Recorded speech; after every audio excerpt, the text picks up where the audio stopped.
The first thing you'll need to do is create your slip knot. There are a few different ways of doing this, but I like to wrap it around my index finger 2 times coming towards me. I'll grab this back strand, place it over the front, then grab that remaining strand, pull it up and over the tip of my finger, then pull everything tight and place that loop on my hook. Now when you pull on your working strand, that's going to fasten up your slip knot and you're ready to go. The first thing that we need to do is create a foundation chain. This starting loop on our hook does not count as our first chain, so what we're going to do is wrap the working yarn, pull it through the loop on our hook. That's 1 chain, 2, 3, 4, 5,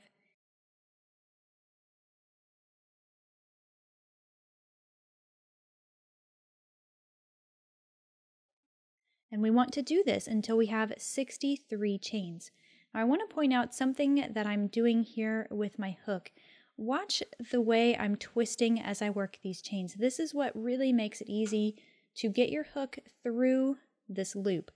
So when I wrap the yarn, I'm always pointing it downwards and pulling through, then twisting it back around. And I just take my fingers and I twist it back and forth, and that's what gets it through the loop easily, and it creates some uniform sizing to our chains, right?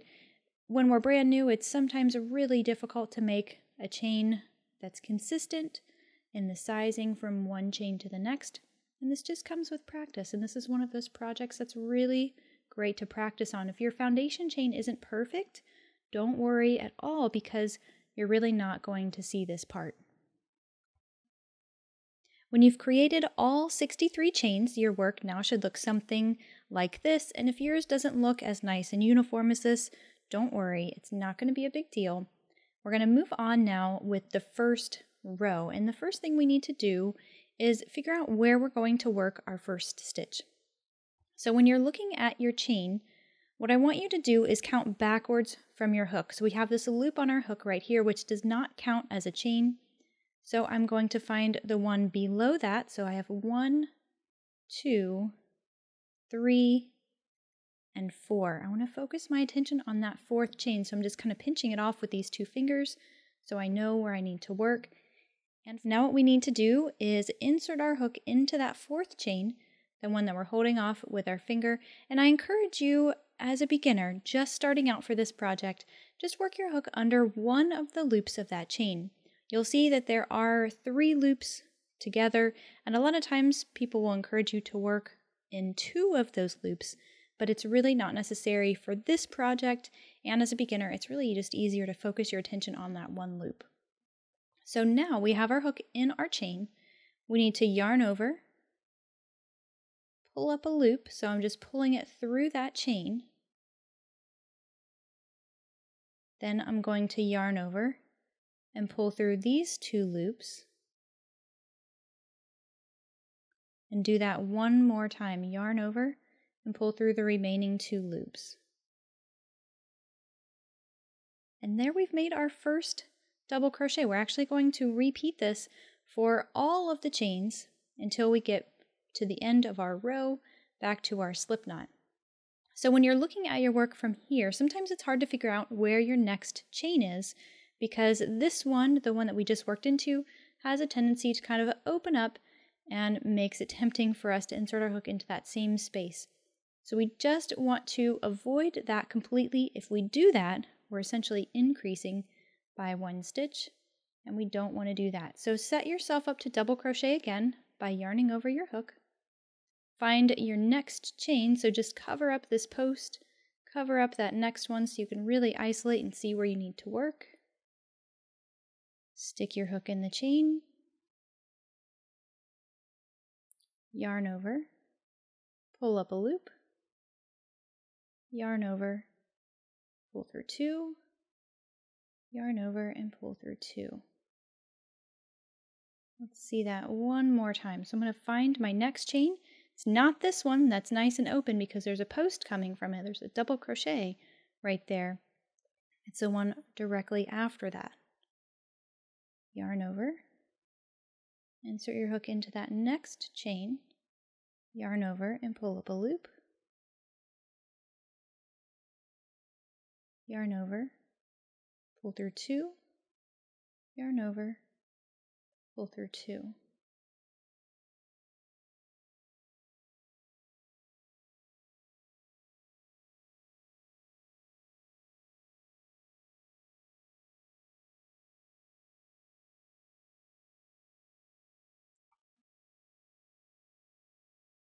Now the goal for this row is to create a little foundation for us to work our petals and to curl this thing up so we're giving it a 3D effect. So again, I want to stress, if your work isn't perfect at this point, it's not a big concern because this part really isn't going to be very visible. This is going to be the part that we roll up to get that rose-like appearance.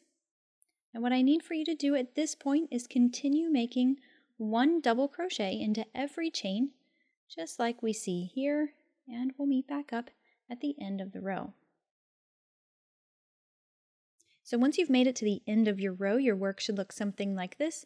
You'll notice that your slip knot is right here in that last chain, and that's how you know that you've worked your last double crochet into your last chain. And of course, the rest of it looks something like this.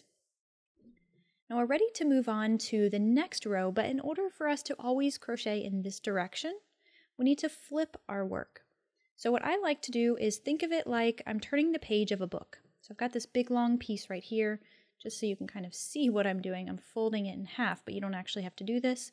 I'm taking the work and I'm just turning it like I turn the page of a book. Now when I do that, I'm looking at what we call the backside or the wrong side of the work.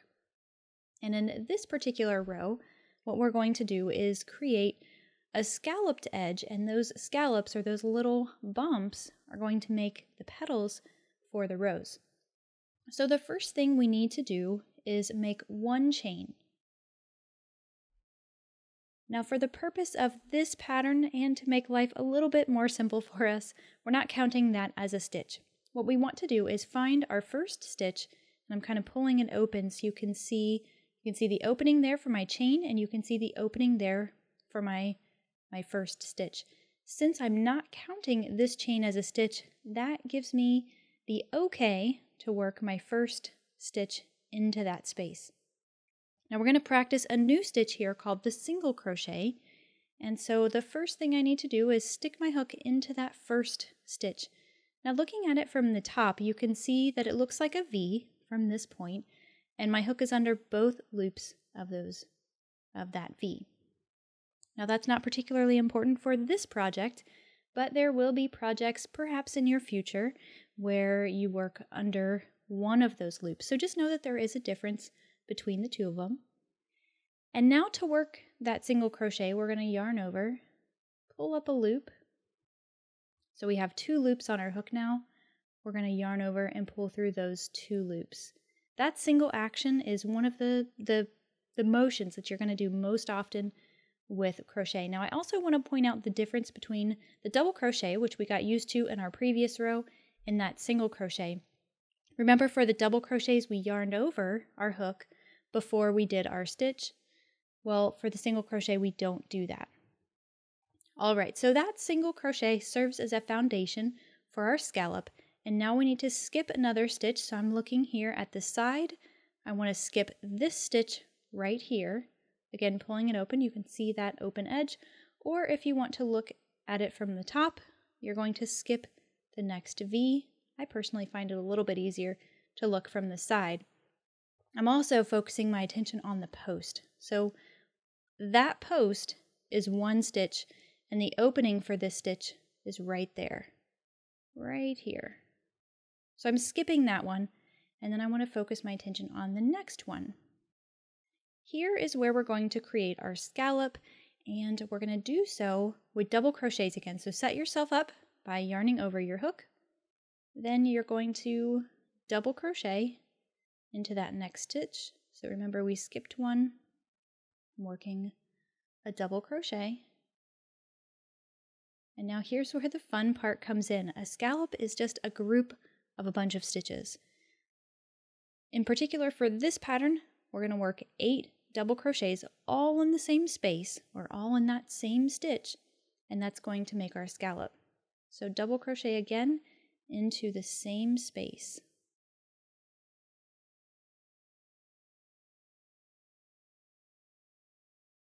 And again, so this is 3.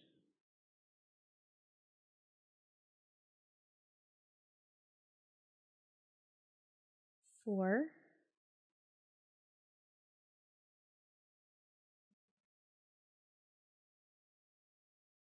5,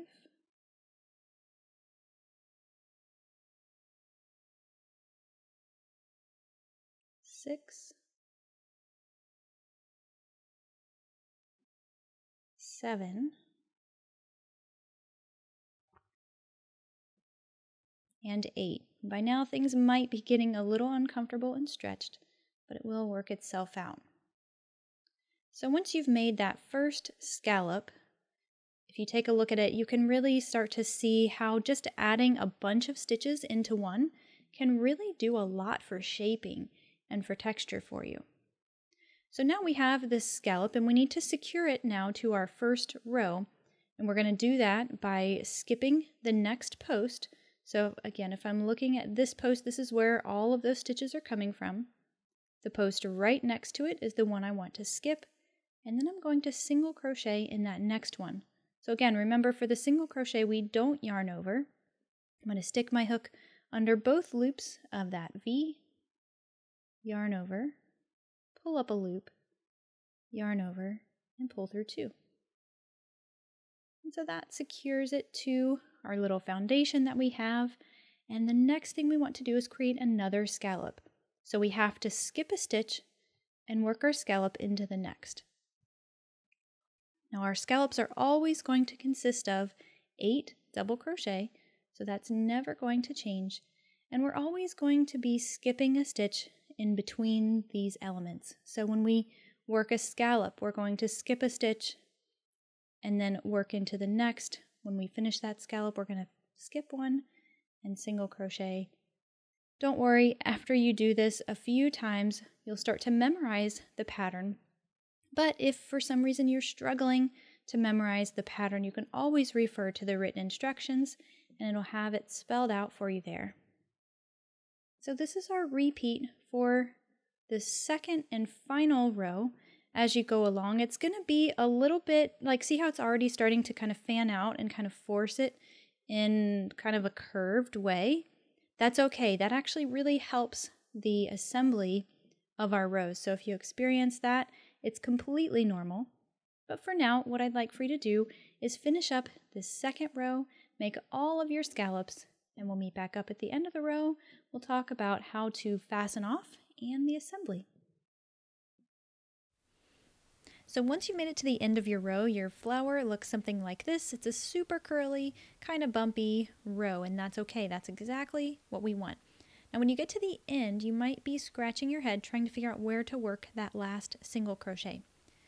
Well, we should have one post remaining if we've been counting correctly, and then we have our chain of 3 from that beginning row. What we're looking at here is the back side of the chain, and we need to recall that there were 3 of them. So you should count 3 bumps. So I have 1 bump there, a second bump, and then my third bump is kind of hidden and scrunched up. Well, if you find it's a little bit difficult to see the bumps, just turn your chain over and you can see the V's. These are a little bit more clear. So I have my first V, my second V, my third V. I'm pointing this out because we need to work our final single crochet into that third chain. So stick your hook anywhere you can in that third chain, work your single crochet, and that is going to finish off this second row. When we fasten off, go ahead and leave yourself a tail that's about 10 to 12 inches. We're going to use this tail to sew our flower together.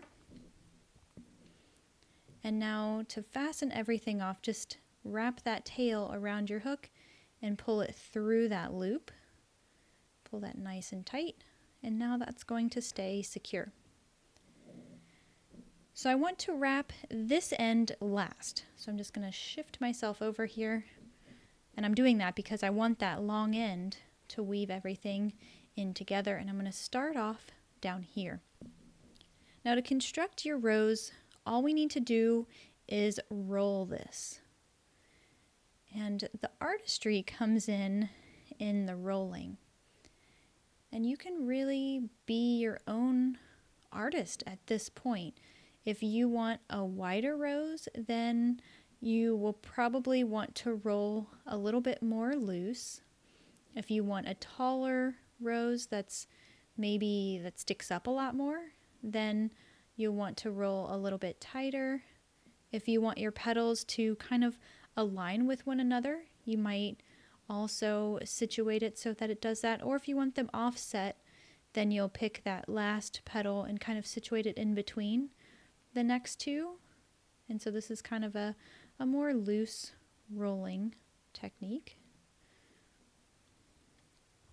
Now I find it easiest to kind of stick my thumb in the middle, and underneath I'm actually holding on to it as well. So that way I don't lose what I have as I continue to form my rose.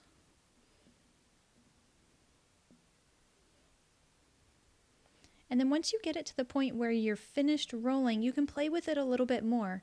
If you want to finger block, if you want to kind of adjust the position of any of the petals, you can do that here.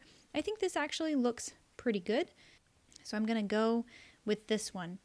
Now first flip it over so that we can see the underside, and just make sure it's nice and secure. What we need to do is take our long end and thread that on a darning needle.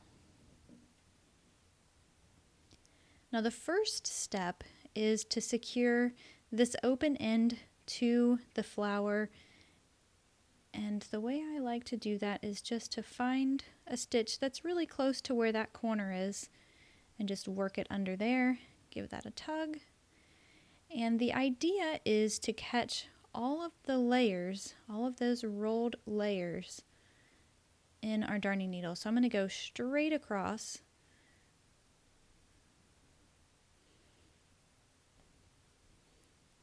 and pull that through.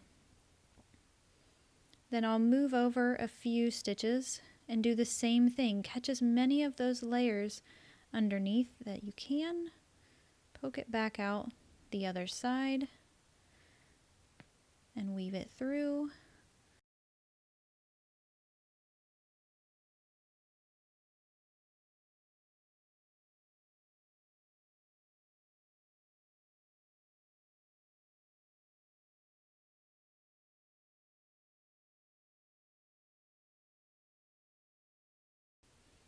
Now once you're certain it's nice and secure, there's a couple things that you can do. If you need to use these ends, or if you need to attach it to a project in some way, I recommend keeping these two ends. So I have the end from the very beginning coming right out the middle, and then this was my starting point. So the first thing I'll do is just tie these two together. It's going to kind of get them in the same place, but it's also securing this longer tail, because really we just wove in and out. We didn't do anything to secure it. So once I have that knotted, you can leave it as it is and use these tails to attach it to your project. Or if for some reason you don't need those tails, if you're going to hot glue it to your project or your bag, that's also a possibility too. And in which case you can just trim these short and hide it when you join it.